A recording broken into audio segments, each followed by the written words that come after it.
Welcome to this Bleach Lost Agent arc summary video. Unfortunately, this is the last arc we got in animated format of Bleach, but it's making a return probably in 2022, so subscribe to the channel if you want to see more Bleach content covering the Bleach anime returning. And lastly, I did cover the first two arcs of Bleach on this channel as well, did a summary on them. Check them out if you feel like it, I would appreciate it very much. And without further ado, let's get into this video. 17 months have passed since Aizen's imprisonment, and Ichigo, now 17 years old and a senior in high school. Yet he still hasn't piped Orihime has been living a life without the ability to see spirits for the first time. He almost convinces himself that he would like this easygoing life to last forever, and that Rukia never coming to visit doesn't bother him. One day, when walking with his friends, Ichigo stops a robber and returns the bag to the victim, who just so happens to be carrying a Deputy Soul Reaper badge.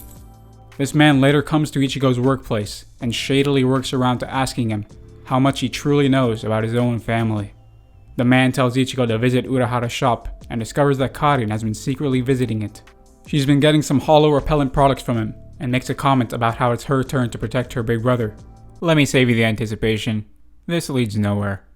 The man follows Ichigo to the store and questions him on if he really knows anything about Urahara. Then he hands him his business card. Who taught this guy how to spell? Orihime and Uri both have a feeling that something is off with Ichigo lately, and so Orihime goes to his house to check on him. He denies anything is wrong, of course. At the same time, Uri is right outside his place when he sees a suspicious man on a rooftop and follows him.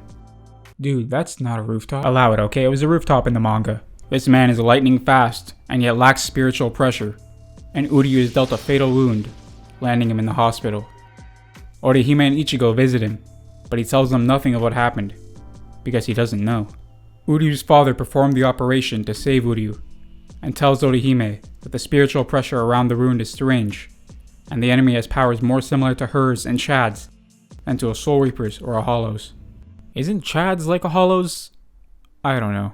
Thus, he warns her that she or Chad may be next to be targeted by the mystery assailant. Ichigo then runs home, frustrated that he can't help, and calls the number Ginjo gave him, and they set up a time to meet.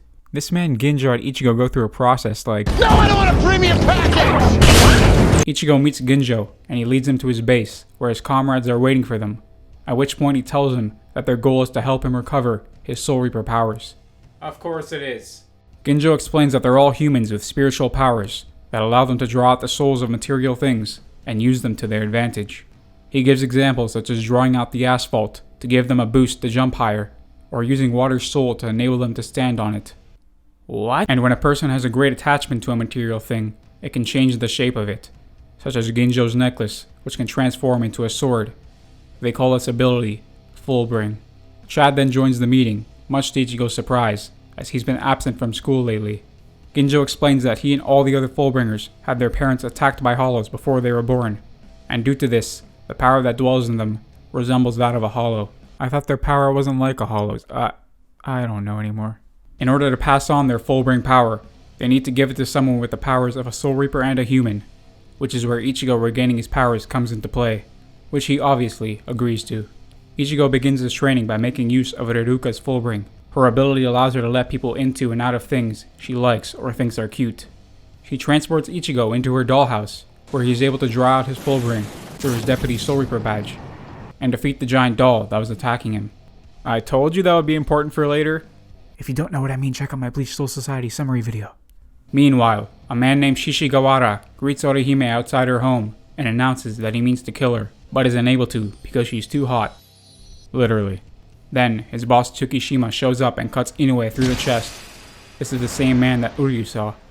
However, he then disappears, and Orihime seems to be unharmed. So he basically just sexually harassed her. As she is sat on the floor, Chad and Ichigo show up, as Chad sensed something off with her spiritual pressure, but she remarks that she's fine, and was just meeting a friend. Ichigo returns to the Fullbringers' hideout, feeling something is off, and Ginjo tells him that Tsukishima is probably at the bottom of it, and that he was once one of them. Tsukishima was their leader, and the one who thought up the idea of transferring their powers to a Deputy Soul Reaper. However, after a few of their powers were transferred, he killed the Soul Reaper, and the people who transferred their powers, and disappeared.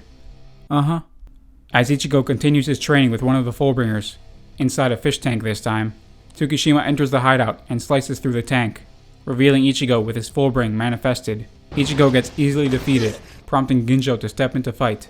However, Ichigo comes at him again, enraged by the news that this is the man who attacked his friends. Before the fight can reach its climax, Yukio, one of the Fullbringers, comes in and saves Ichigo into his video game, and with the police on the way, the Fullbringers disperse to another hideout, while Tsukishima retreats from the eyes of the public. A little camera shy, huh? Ichigo then trains inside Yukio's video game with Ginjo, and Orihime is then led there by Chad to heal Ichigo during his training. It is then revealed that during the skirmish with Tsukishima, Chad was cut the same way Orihime was, without anybody noticing, so he commits himself to getting stronger to handle this strange threat, the threat of sexual harassment. During their training, Ginjo feigns being a villain by pushing Ichigo to death and threatening his friends, and Ichigo's rage and desperation from this allows him to complete his Fullbring. Ichigo's Fullbring then fuses with his dormant spiritual powers, and he gains power beyond that of a Soul Reaper. Then why does he look like dog shit? When Ichigo returns home, he is shocked to find Tsukishima there, and even more shocked that all his friends and family have gathered and seem to know him as Ichigo's cousin. Ichigo runs away, as everybody but him is under the spell of Tsukishima's, and he runs into Ginjo, who states that all the Fullbringers were attacked by Tsukishima as well. Ginjo believes that Tsukishima's ability allows him to mark his existence into the past of those he cuts. Then, Yukio finds them and leads them to a house where Tsukishima and all those he marked are waiting for them. Ginjo and Ichigo manage to get Tsukishima away from their friends, but just as they begin their attack, Chad and Orihime get in the way to protect their friend. They're not really friends. Ichigo then has to take on Tsukishima and his friends, while Ginjo does likewise. Just as Ichigo is about to be cut by Tsukishima's sword, Ginjo gets in the way, though he claims he still considers Tsukishima as an enemy and Ichigo as a friend. Oh, thank God, I thought you were going to be a bad guy, what a relief. Then Uryu shows up, telling Ichigo to move, and that the man who cut him was Ginjo. Oh, god damn it. Ginjo then steals Ichigo's Fullbring ability, stating that he let Tsukishima cut him once before in order to feign being on Ichigo's side, and when he was cut again, he returned to his normal self. Ginjo and Tsukishima leave Uryu and Ichigo behind, sparing their lives. As they are leaving, Ichigo is cut by a sword being held by his father and Kisuke, as they too seem to be under Tsukishima's ability. But wait! It actually turns out to be Rukia holding the sword, and she gives Ichigo Soul Reaper powers, the same way she had done when they first met. That's twice she's penetrated Ichigo. Orihime, get your shit together! Kisuke and Isshin had been preparing the sword to give Ichigo his powers back throughout the arc, by taking the powers of every Captain Class Soul Reaper and pouring it into the sword, by the Captain General's orders. And some of the Soul Reapers who helped him then show up to help in the fight, all with new haircuts. Except Ikaku, of course. Toshiro reveals that there was once a man before Ichigo who had received a Deputy Soul Reaper badge and had relinquished the position and disappeared. That man was Kugo Ginjo. Dun dun dun! Kisuke and Isshin knock out Chad and Orihime and remove them from the fight, and then Ginjo shares some of his stolen power with his Fullbring comrades. What follows is a slew of fights inside Yukio's gaming console between the Fullbringers and the Soul Reapers. The Soul Reapers all wipe the floor with them, save Byakuya, who surprisingly has some trouble, but he still takes a dub. And Rukia, who loses.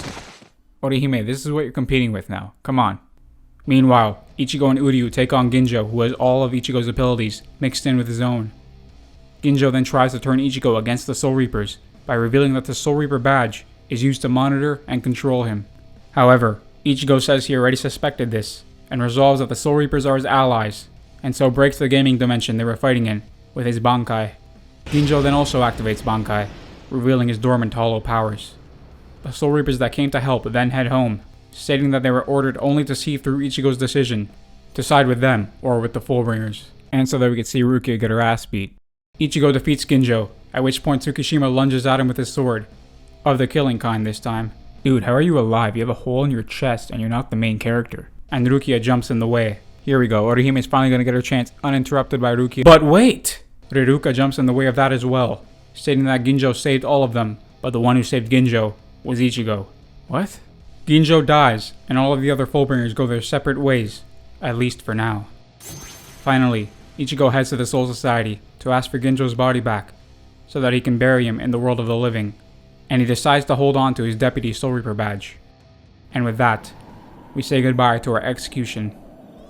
Well, there you have it. all 3 Bleach arcs covered on this channel. If you made it to the end of this video, I appreciate you so much. I appreciate you triple if you watched all 3 of my Bleach summary videos covering every single arc. And with that being said, I mean, if you made it this far, you might as well like the video. Comment down below, let me know what you thought of the video. Subscribe because there's going to be plenty of Bleach content covering the anime when it comes back, and potentially the manga if it returns. And yeah, I hope to see you again on this channel. Take it easy, and peace.